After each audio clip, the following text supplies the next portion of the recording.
morning sa ating lahat mga kaibigan.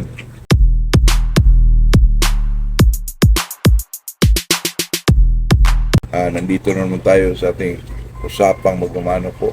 Ayun yung mga kaibigan, medyo nagulan po. Medyo ang panahon natin ngayon mga kaibigan talagang iba na rin. Pero okay lang naman ito mga kaibigan kasi nakita ko itong mga manok natin nag-iba po. Di katulad dati na yung masyadong mainit. Parang prone sila sa, mahirap sila anuhin mga kaibigan kung iyan lapag mo sa lupa. Kung ngayon hindi po. Nakagala na sila dito mga kaibigan. No? At saka may gawin pa ko doon na medyo malaki-laki yun. Yung nakabakod na doon sa likuran po. Kaya sa next natin mga kaibigan, next breeding po para siguro maganda na ang natin mga kaibigan kasi bumibili din ako ng incubator mga kaibigan na 50 ang niya, seater, 50 din yung 54 din yung niya, yung hatcher. Kaya medyo marami-rami na siguro yan sa susunod na kaibigan. Saka may tayo dito, may boarding din tayo. Kahit kunti lang, siguro mga 20 po. Saka may mga fly pin tayo dito. Kaya sa susunod medyo marami-rami na siguro magamit nating babae, mga kaibigan, golden boy. Siguro 3 kasi bumili din ako ng golden boy kay dun sa Cebu po. Kaya medyo marami-rami siguro. Kaya para makapili tayo ng maganda talaga, mabigay lang talaga natin yung kasi golden boy ko dito mga kaibigan. Yung nakita ko, kasi cross naman yun sa puso. Ang galing po, may mga ilag, tapos magsalta. Cross kasi yun sa puso.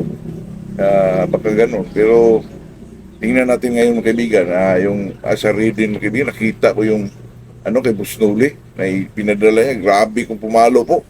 Saka, yun palang nakuha ni Busnoli, yun pala yung mga markings doon mga kaibigan ay nagpapanalo po sa red at saka kay Busnoli. Kaya medyo masaya tayo kasi ang ganda pa, tapos sabi ni Busnoli, mananalo pa. Nakita ko naman sa binitaw niya doon sa isang manok niya, super ang mga kaibigan, palo po. Kaya ito na po, itong pag-usapan natin ngayon mga kaibigan ay itong tungkol sa kung sweaters magpalabas ng green-legged, ito ba ay tinatawag na chapsuy? Kasi mga kaibigan na nag-comment sa akin, nagtanong lang po. At saka may isa pa nagtanong sa akin na lang ba, normal lang ba yung inain na tumitilaok? Hindi po. Kasi siguro 1 in a million o siguro sa 100 may isa na may din ako dyan dati mga kaibigan, inain, tumitilaok po. Medyo parang tilaok niya, parang stag na mga kaibigan, medyo nagbibinata po. At saka nung kalaunan mga kaibigan, medyo may edad na yung babae na yun na sa akin na experience ko rin yan. Hindi na ako tumitilaok, yung medyo nakakaedad na siya. Totoo yan. At saka itong ito kasing sweaters mga kaibigan, alam naman natin na ang make-up ng sweaters ay yellow ligidats, half yellow ligidats, half kilso. Sabi naman ng iba ay 3/4 na kilso, 1/4 na yellow ligidats. Hindi lang natin alam kung saan talaga totoo dyan, pero basta ay may siya na yellow ligidats at saka sweaters, kilso. Kaya itong mga manok ng kaibigan, tinatawag na chapsoy, ay chapsoy naman ng kaibigan. Kaya alam naman natin yan na yan ay mga gulay na hinalo-halo po, kaya tinatawag na chapsoy. Parang pakbit din yan kaibigan.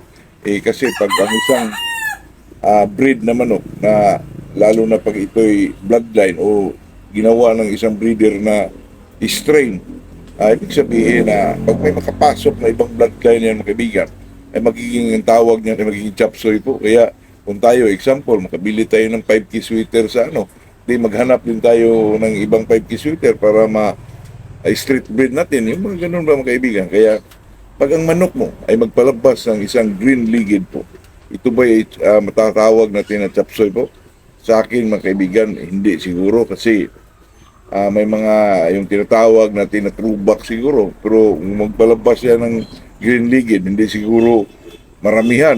Siguro sa breeding mo may isang lumalabas. Pero sa akin mga kaibigan, yung may lumalabas na green-legged po, sa akin po hindi ho yan matawag natin na chapsoy kasi ang alam naman natin ang make-up ng sweater ay Kilso at saka Yellow Ligid Hats at saka itong Yellow Ligid Hats naman mga kaibigan ay galing ito sa Maclean po na nakapalabas ng Yellow Ligid.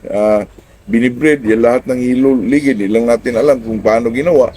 Kaya may tendency mga kaibigan na magpalabas ito ng green ligid po. Ayan tinatawag nilang Yellow Ligid Macleans ay talagang galing ito sa mga Macleans mga kaibigan na green ligids. Kaya nagpalabas ng siguro ng Yellow Ligid mga kaibigan, tapos binibreed na puro Yellow Ligid na, tapos ito ang nakakross sa sweater. Siyempre may mga dyan mga kaibigan na may tinatawag natin yan na yung tinatawag lang throwback. Baka ganun po. Kaya sa akin, kung may ang sweaters yung magpalabas ng green ligid man, ay talaga hindi mo manok agad mga kaibigan na chapso itong manok na to. Pero kung lalo na pag nabili mo yan sa mga big time farm, katulad ng Red, katulad ng EEG, talagang mga mitikuloso yung mga taong yan about breeding po. Kaya sa atin, siguro naman sa akin, wala pong nangyari dyan mga kaibigan na kapag palabas ng green legs po. Ay, may nag-comment kasi, kaya sa tingin ko hindi mo naman agad kasi ang sweater mga kaibigan ay nagpalabas din ng mga yung mga street comb. Pero sa akin, kung mag-breed man ako, ay siguraduhin kung P-comb talaga kasi yun ang mga typical sweaters kasi mga kaibigan. Yung iba, gusto nila yung golden boy na street comb. So sa akin po, hindi pasok sa akin yan. Sa akin, kung ako mag-breed po, kasi alam naman natin na ang sweater ay talagang P-comb yan. Hindi lang natin alam kung bakit kasi ang kilso naman, mga street comb yan kasi ang kilso may claret yan may claret. Paano pa yung nakapasok dyan? Kaya siguro ganun. Pero sa atin mga kaibigan, pag may magpalabas sa street comb or green ligid, hindi natin yan masasabing chapsoy ang isang sweater na yan. Kasi lalo na pong ang sweater na yan ay may mga nga mga kaibigan, may sweater na green ligid sweater mga kaibigan, di ba? Narinig nyo na yon sa social media po, may green ligid po. Green ligid sweater. Kaya sa atin naman, pag tinatawag, lalo na itong tinatawag ng mga puso po, itong golden boy, siguro bihira lang talaga magpalabas ng green legs yan. Pero sa pag-breed ko dyan, talagang walang lumalabas, puro yellow ligid po. Pero may mga lumalabas parang papunta siyang white ligid, pero sa bata pa siya, yellow lig. Pag medyo malaki na, ay parang pumuputi po. Pero okay lang yun, ganun naman talaga ang sweater, mga paa nila. Parang may mga pumputi kasi alam nyo na, kilso. White leg din yun. Kaya sa akin mga kaibigan, pag may lumalabas sa breed nyo, lalo na pag mga pure sweaters nyo po, ay huwag kayong mag-alala dyan. Lalo na pag nakuha mo yan sa mga big time na mga farm, ay talagang may mga ganun siguro kasi alam nyo na, ang makeup ng sweater ay may mga green legs din yun, sa Macleans. Kaya yun lang mga kaibigan, yun lang ang aking pagkakaalam. Sa aking sarili lang yun mga kaibigan. Kaya good morning sa ating lahat po.